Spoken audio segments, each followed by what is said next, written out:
I think I'm about to be welcoming to the program. One sec. Ladies and gentlemen, please welcome to the motherfucking program. Lift your phone up. Kid Bookie. Great to have you on board. Buddy. Hello, my friend. We're getting double audio playback, so I don't know. There it is. You're good. All right, what's up, brother? Gonna fucking join in on the Twitch, but I don't have the app, so every time I click the shit, it just keeps saying download the app, and I was like, I don't even want to do that shit right now. Oh, okay. So you were but you were watching it, or you were just waiting? I'm anonymous specter watching and seeing, as they say. Got it. Well, welcome aboard. Welcome to the show. Thank you so much for the privilege of stopping by, and congrats on the new release. Thank you for giving a fuck to have me on here and always giving a shit to speak to me. Hey, always, anytime, man, anytime. So why don't you just talk us, now that we just finished with this video, why don't we just talk about that a little bit? Congratulations on, I guess, your deal with Netflix, the Squid Games partnership. Or are you still waiting on that call? Are you waiting for them to hit you up and be like, hey, what the fuck? No, I am basically what that was my label were late with a budget, and I had a day to get these things I needed, and I couldn't find them. So I went to a party shop and I just picked up any suit that it just said villain out. It said Halloween villain outfit, and I just bought a bag of them. And when I opened them, there was just a bunch of that. So I went, fuck it. You're like, you know what? We ball. And you know what you got to tell people is like, we did that music video years ago. They got it from us. Yeah, we did it years ago, and we just dubbed it underneath this shit, and it's fit really well. It's been in legal limbo ever since. Yeah. Tell us a little bit. It feels very contemporary, of course. The Spectre. Netflix, suck my dick. Sorry, let's get in there. Me? Netflix, suck my dick. We can agree with that. Let me see. That one was just for you. So let me why don't you walk us through though this phenomenon? What is it about AI, which is really all anybody can talk about anymore? What is it about AI that resonated with you enough to make that song? Well, because it's from an album, and the album covers themes. Well, this album is called Songs for the Living, Songs for the Dead. So it's like the whole album covers themes, and not all of them are like, I guess, like conceptual topics of the world or etc. Blah blah blah. But I guess with AI, it's such a new territory to music that it was like, okay, you know, I'm not scared of computers and the future and like, oh my God, like I'm going to be in some fucking pod with a fucking jack lead up my anus, like plugging me a fucking life or some shit. But it's like, it's more, you know, what is it in music, and how would I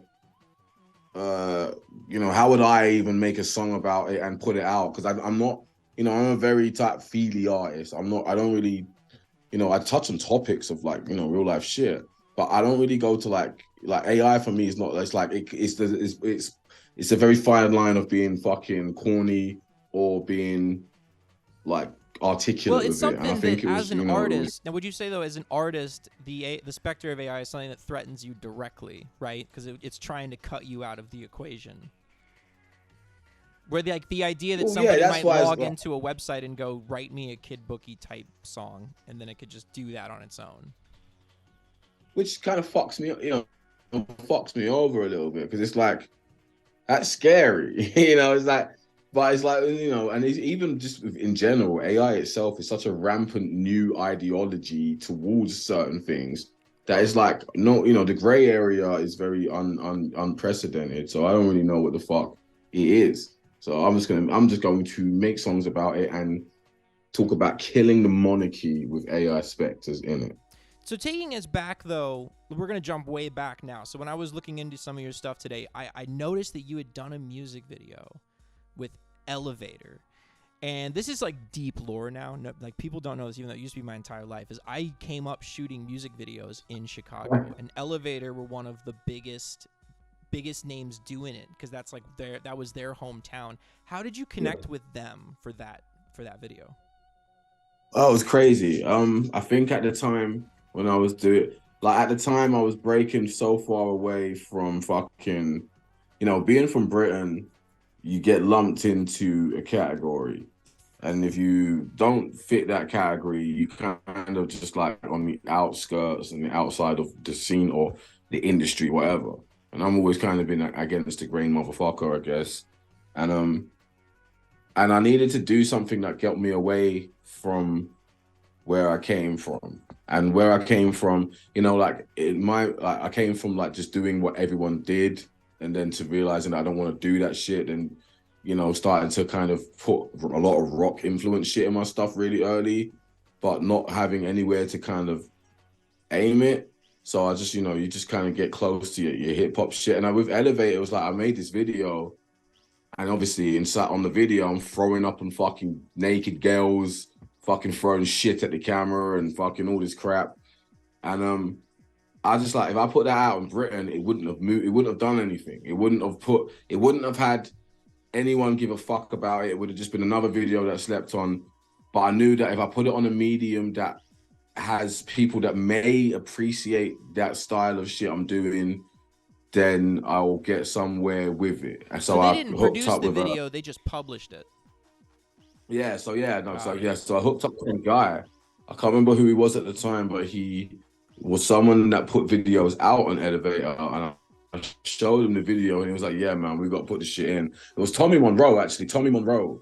He was I can't remember who he did journalism for like Ear Milk and shit like this, and loads of other people.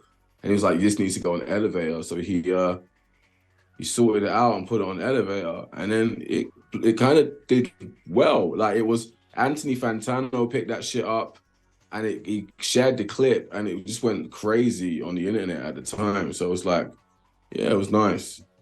And I do appreciate. So it's a very straightforward hip hop track. What's the song called again?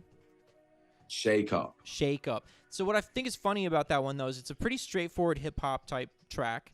But at one point in there, you directly hint at enjoying rock music and being brought up around rock music, and there's a shot of a guitar, and it's like foreshadowing. Because at some point along then, you just made the switch. You're like, I don't, you know what, you wanted to actually shake it up again, and then you went straight new metal / rap rock or whatever. How did you come to that decision to take that route? Because you were ahead of the curve on that one. I got bored of not doing what I wanted to do. I got bored of not experimenting and going deep within the music that I actually love, and seeing how far you can actually go within it. Because I guess where I'm from, there's no one pushing you to do that. You're like, yeah, you can do it yourself, and yeah, you don't have to have someone go, yo, man, fucking go chase your dreams. But you don't. There's no, where I'm from, there isn't really like a rock outlet. Like it's very fucking bullshit. So I had to kind of get a really big, like, Well, hold on. Let me ask you about that one. When you say where you're from, there's not a really big outlet. Like, can you expand on that one a little bit? Because when I think of the UK, I've always thought of the UK as being a very big, having the biggest rock outlets in Kerrang and NME and publications like that. But you as someone that lives there, why don't you let me know how that's worked out? Well, it was. It actually was. But it became, it, Give it a second, everybody. This. I think it's weird, that's speaking without bullshit, the biggest fucking rock outlet we had. But then it became, oh, me? Yeah, we lost you big time there. I think that we started talking about the British press and they intercepted the signal. But maybe just recap a little bit of that. We can pick up where we left off. So yeah, like over here, man. So yeah, rock was like the biggest outlet we had, but then it became the culture started to shift around pushing, like, rock became this secondary genre that was like, it became air quotes corny, and people tried to be cooler. And trying to be cool meant that they pushed in a whole new wave of shitty hip hop, and that hip hop bred UK influenced grime, drill, etc. And the people over here, they literally like built an arc around what you're supposed to be here, to be accepted as a musician. And that meant that to be a popular musician, you have to fit a certain narrative, whether you're black or fucking white. But if you're black, you don't do rock music. Rock music's not fucking cool. And if you're white, you don't, you're not Oasis anymore. You're not doing this, that, and the other. You're supposed to like be the next kind of like, I don't know. It's like rock music became the uncool thing. It became really underground. And that's where they tried to fucking keep it. So, and yeah, we had like, it just became so fucking dead. But now, like as it stands, half the people that were fucking trying to be drill rappers and this, that, and the other, they are wearing the tightest fucking jeans and they're trying to be rock stars now. So it clearly was a trend thing because rock, you can't keep rock underground. It's the sound of rebellion. It's the sound of fucking anarchy. So it's like when people are angry, they're not turning to fucking drill all the time. They're turning to some real down-tuned drop fucking beat. You know what I'm saying? And it's like, I guess that's what it is now. And where we do have the artists that grew up on new metal, on all the great fucking bands of the time, we want to put that in our music. And we're also experimenting differently. So it's like we're kind of creating a newer wave of what was there, but with a newer identity to it, without rehashing and recycling what already came before us. So hopefully, without condensing it, I hope that me putting it, that was as articulate as I could be. Speaking of things that have come before, you and Corey Taylor have a certain relationship. Can you speak on that relationship a little bit? Because you featured, now if I remember this correctly, because you were on the podcast before, you reached out to him cold over Twitter. Yeah. Straight, was it just a DM or did you just add him on the timeline? I just said, yo, we need to fuck with each other before we both die. Literally just that. Twitter used to be, man, the golden age of Twitter was a crazy thing. You could just do that. You could just do that, and it would actually work out. So why don't you walk us through that one, how that connection came to be?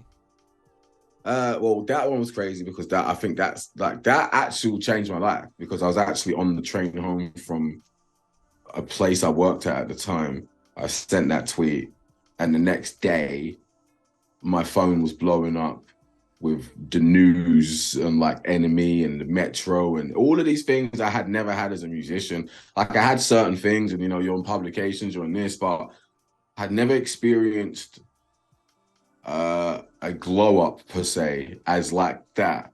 And I remember just like my boss. And the glow up was that, like, did he just reply to you like, yeah, let's work? Yeah, he's like, yeah, let's do it. Like, he's like, no, let's talk, like, friend. And we just went in the DMs and I was like, yo, my dude, like, you actually like my goat. Like, do you know what I mean? Like, and this is before we had the relationship we have now. And I was still the same. I still treat him like that because I will never change. I will never, like, no matter with my relationship with him, I'm always a fan of people's music, no matter my relationship with them. Like, even with, like, it doesn't matter who they are. I know so many artists and bands, like on a very personal level, but I'm still a fan of these people because they are some of them are my heroes, some of them are my peers, but I'm inspiring, blah, blah, blah. So, but yeah, with that one, it was just that. And then, we did Stuck in My Ways. And that song blew the fuck up and I left my job because of that. Your song. Yeah. He was featured on your song. We did that one first. And where were you working at the time? He featured on my song.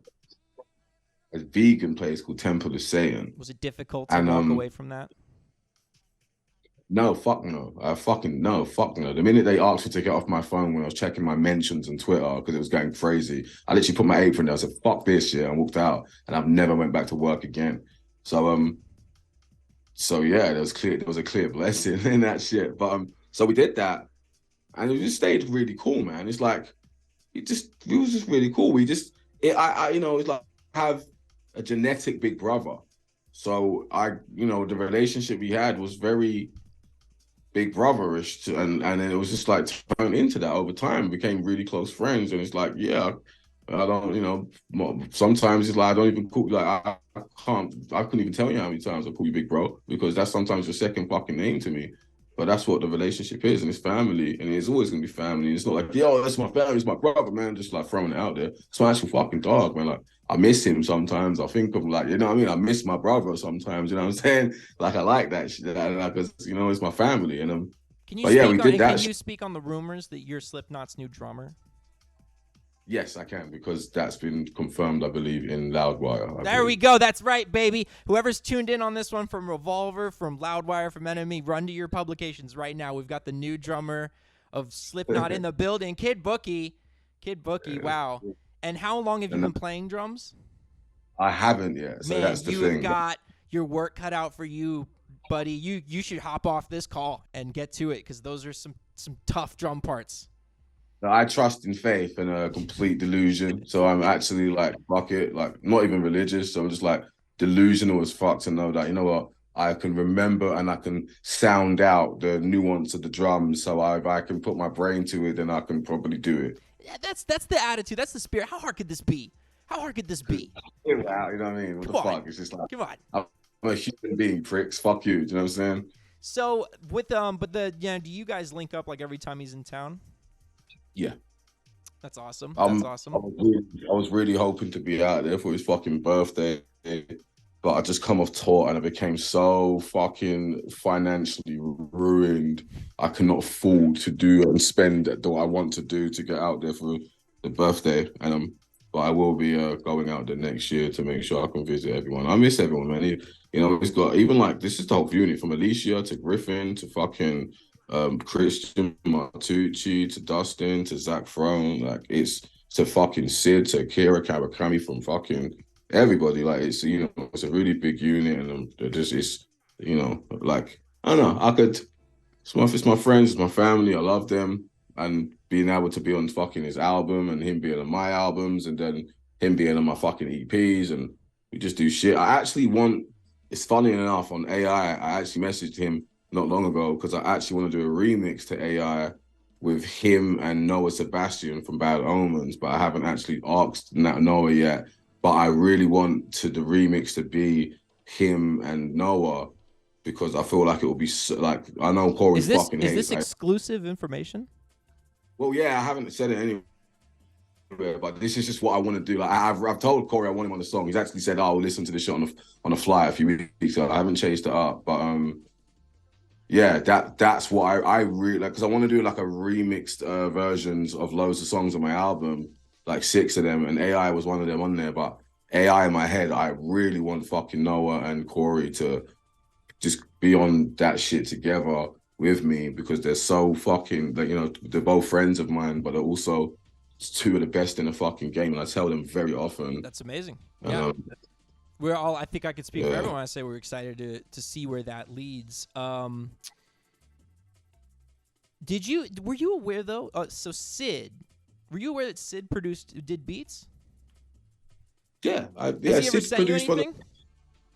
Yes, on my 2021 album, Cheaper Than Therapy, he produced a track called Freedom and rapped on it. No with me. Oh no! Yeah, it's a deep cut. It's a very deep cut.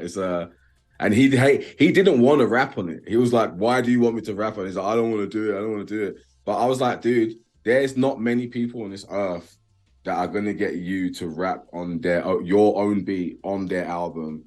And I'm not, you're not just because we're dogs is whatever. I need you to do that because it's a fucking special moment and we're both going to appreciate it. And funny enough, like a couple months ago, we was both on FaceTime and we was just playing the song and it was just like saying, it was like, see, I told you, this song's fucking, it's just it's a song that no one would ever expect from me and him because everyone would expect us to have a DJ scratching solo, heavy, deep cut. But it's the most 80s inspired song that you'll ever hear. I don't know. I don't even know how to describe the song. It's just an anomaly of a record. You'll either love it or you'll either not even hate it. It might not be for you because it's fly not over your head. Yeah, because it's just yeah, for sure. So something else that I think is always interested me about you and your style is that it feels to me, I'm not going to speak on your behalf, but it feels to me like maybe one of your principal influences is Eminem, but not just Eminem in general, but it seems like very specifically you gravitate towards the post-relapse style of Eminem when he just sort of kind of got into this like Olympic level type rapping ability where it just became about just the craziest rhyme schemes you could imagine and doing insane stuff with meter and tempo. Am I on to anything there or? It's fun. Well, you're like 90% right, but I would say post. It's fun. Well, funny enough, it's circa relapse era that I would probably say I gravitate more towards with M. Okay. But he is a better MC today. And I learned a lot from both eras, but today his cadence and pockets are what are really inspiring. But it's funny enough, I don't really get to speak about it, but the Shady family, like Emin, like the D12 and all of that, I'm very close with them. They've without a lot of them, I wouldn't even have got like a lot like a certain foot in the game. Even rest in peace, Proof. His father was like really looked out for me at one point. It came over and like he was with the Four Tops and the Temptation, like a 70s band, and they took me out and he looked after me. Talked to his Proof sons, one of my little brothers. I love him. I care for him, and like like just the Shady family. I see every time D12 come over to London, I go check them. I literally saw them in April with Snoop Dogg smoking weed in the O2, getting drunk, throwing up in the toilet. Literally passed out for like 3 hours and missed lots of the show. Oh, that's but, right. Snoop Dogg smoked you under the table. Yeah. Yeah, I literally threw up. It was stupid, and so yeah, and it's like, but yeah, M's massive influence to me. He's one of my favorite artists in the world, not just for rapping ability, but the fact that the freedom to exist in music and be as transgressive as possible to your own detriment sometimes, but knowing that you have to be brave to push that boundary.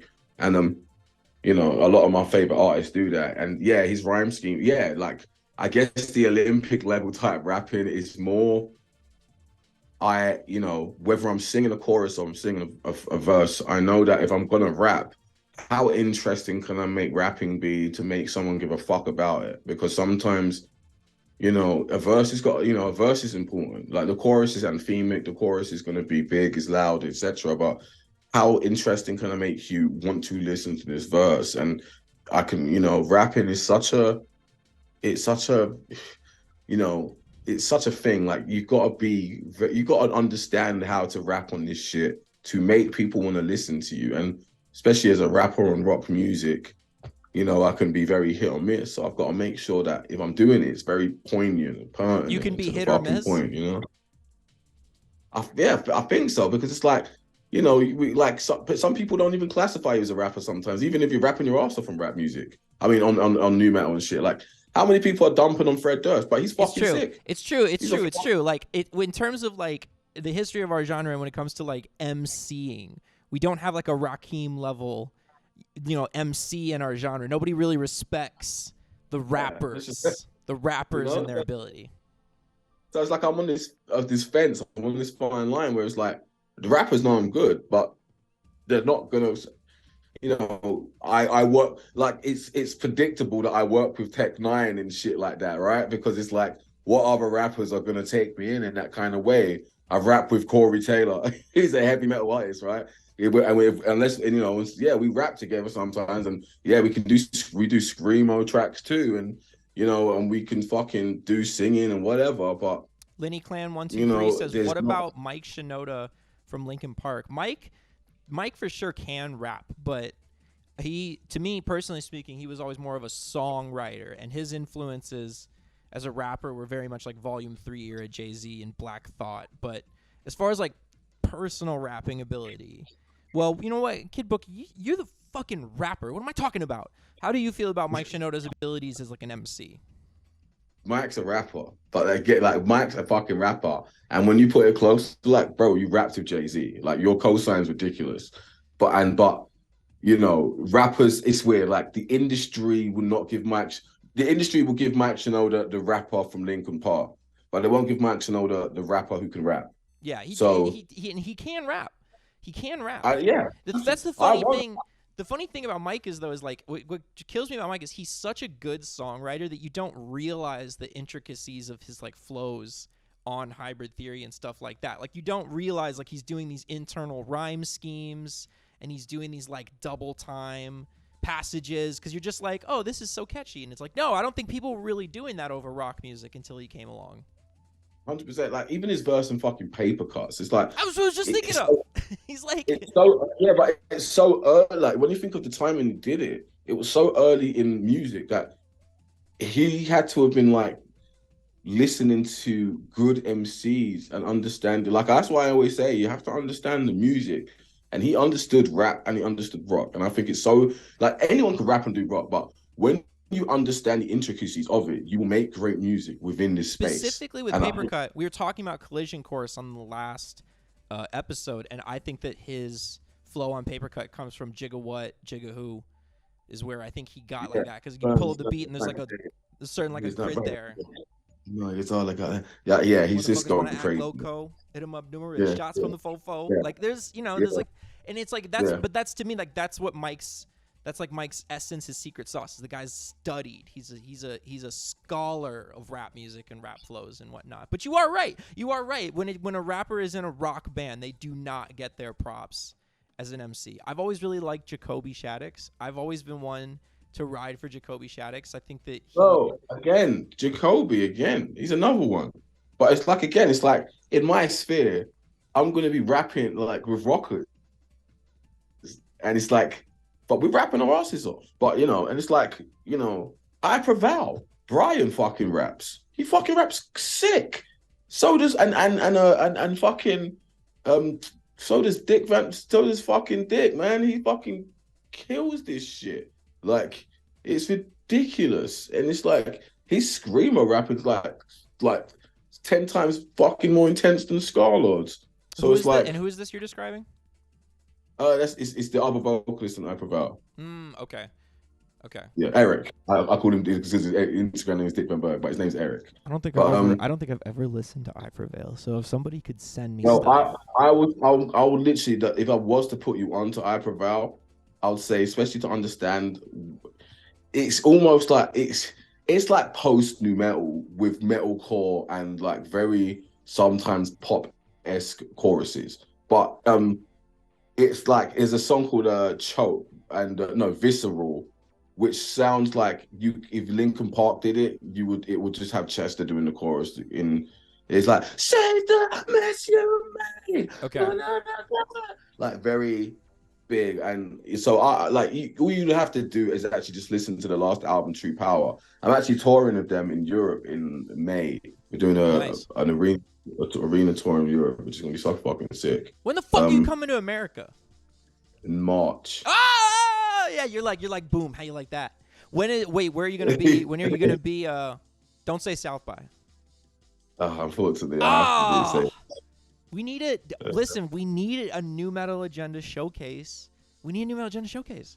If we do, I would love, like, dude. I don't even want, like, dude. I would literally, if you just tell me, like, if you tell me when, I'll just literally, if I know the month, I'll just I'll just buy a ticket like months before, fly out there and just make this shit happen. I would love to fucking. We gotta figure it. We gotta do this, man. We gotta do Yeah, this. are you in LA?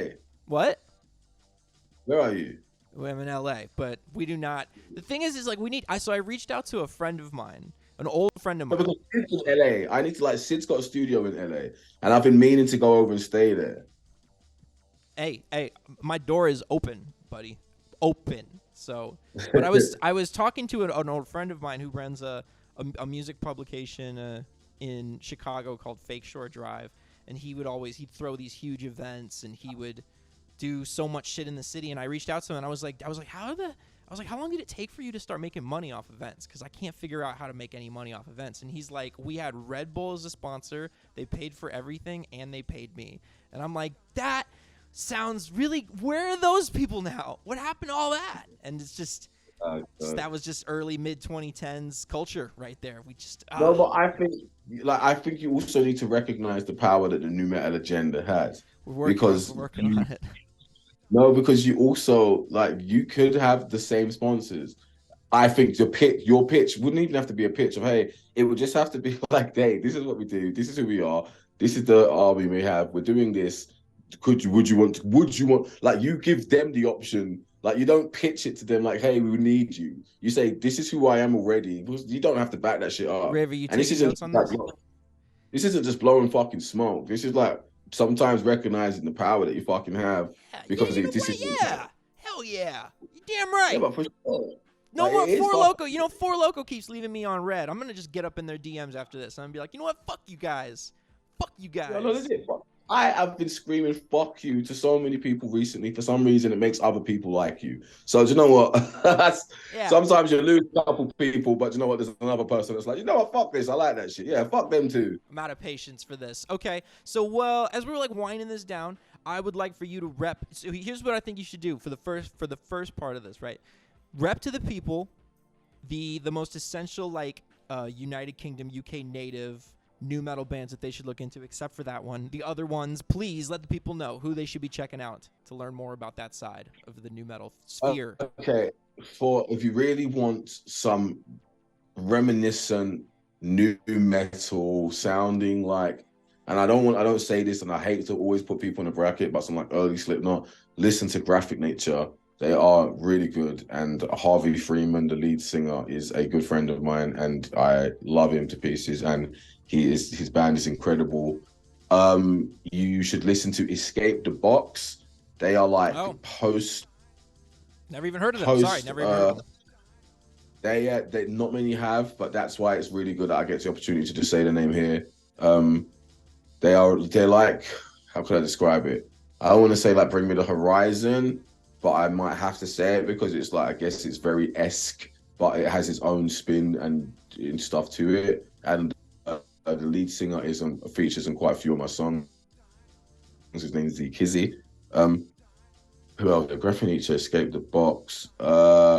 People might know this band already, but they're just so fucking good. Tala. Yep. Yeah, Tala's so fucking good. I really enjoy them. I don't know if they're from. I think they are British, actually. No, they're not. But now, what about like historically, like legacy-wise? What are some old school? In Me, man. INME. Overgrown. Yeah, Eden. In Me, man. Overgrown Eden. I was literally with them the other day doing a fucking show. Really? Like, yeah, for sure. Like, that's awesome. It's so good. I mean, I was just like, we followed each other after this shit. They're so fucking good, and I watched them do Overgrown Eden and Fall that day, so it was incredible. Oh my god! You want to know something funny? I got a scan from a friend of a Kerrang magazine. So Kerrang used to have artists over to review the latest singles, and Slipknot reviewed an In Me song, and they're like, "What the fuck is this shit?" They gave it a 0 out of 5. They're like, "This singer can't." They're like, "This singer can't sing at all. This voice is terrible." 0 out of 5. Slipknot reviewed an In Me song. I'm so serious. I was tempted to send it to you and be like, "Hey, you got to check up on your mans. You got to check up on your mans." That is so funny. I know it's around somewhere. I've got it around somewhere. If I can find it, I will send that your way, because it was like, oh man. Hopefully the times have changed and maybe they've come around to a different thoughts. Let the people know. Just this is the new metal show. I just have the coolest new metal moment I've ever had is Fred Durst bringing me out to do break stuff at Wembley Arena. Wow. That's like the biggest. That's one of the coolest things that's ever fucking happened. Man. That's what I need to start doing. We need to, when we're wrapping these up, we need to ask our guests what the craziest ass moment in new metal history is for them, and that is as crazy ass as new metal moments go. Yeah, it's fucking dope, man. Were you ready? Did you already know that you knew the song Pat? No problem. I don't even have to think about that song. It was like everyone that on the show, but it was just like it's dope because I've come out and it's just like there's a video on YouTube of it as well, and there's also like me and Fred just doing some clips as well. It's so fucking dope. He remixed Nookie and said we did it all for the Bookie, which was very nice. Nice. And yeah, you just can't. It's just dope shit, man. Legacy shit. Like it makes you feel honored to be here because you're like, okay, well, not that it's kind of flame shit, but it's like, okay, being here and being able to be just in the same vein or mentions of the breaths of these legends, it's like, oh, yeah, maybe I could be something too, You are something. Now we're gonna make you into a bigger something. Step one is done, though. Step one is done. Speaking of somethings, I need you, and I need everyone to be listening close. I need you to let the people know what you got going now, where you're gonna be, and how they can find you. Go ahead. I'm Kid Bookie, everyone. If you don't give a shit, it's nice if you would. I am currently just finished an album. The singles will be rolling out. AI, what you heard, is their first one to fucking come out. I read some of the comments as they were coming in, and it was very nice. I'm glad you fucking like it. That's like, there's so much more of that on that, but very moodier sometimes songs, ballads, and all the shit that I guess that people that I don't know if people expect, but fucking good shit. I had the album is out hopefully in May. If you want to catch me around, I'm in America at South by in fucking March, and I'm in Europe with I Prevail and Set It Off in May. So let's fucking do it. And catch me at Kid Bookie on the socials. Kid Bookie, thank you so much for tuning in. Thank you so much for jumping on the show. Thank you to everyone that watched this interview portion of this. I'll be trying to put this on YouTube later. Who knows? Kid Bookie, fuck to the yeah. Thank you so much. Great things ahead for you. Hell fucking yeah, dog. I love this shit. And please come to America. Come to LA sooner rather than later. It's better here than you might think. Have you ever been to LA? I haven't been to LA, but if you put a night on and you book it, let me know. I'll send it to my label. And if they might be like, oh yeah, this makes sense, let's fucking do it, and we'll be dope. We are gonna figure this out. Thank you so much, Kid Bookie. Let's do it, dude. Peace. Peace.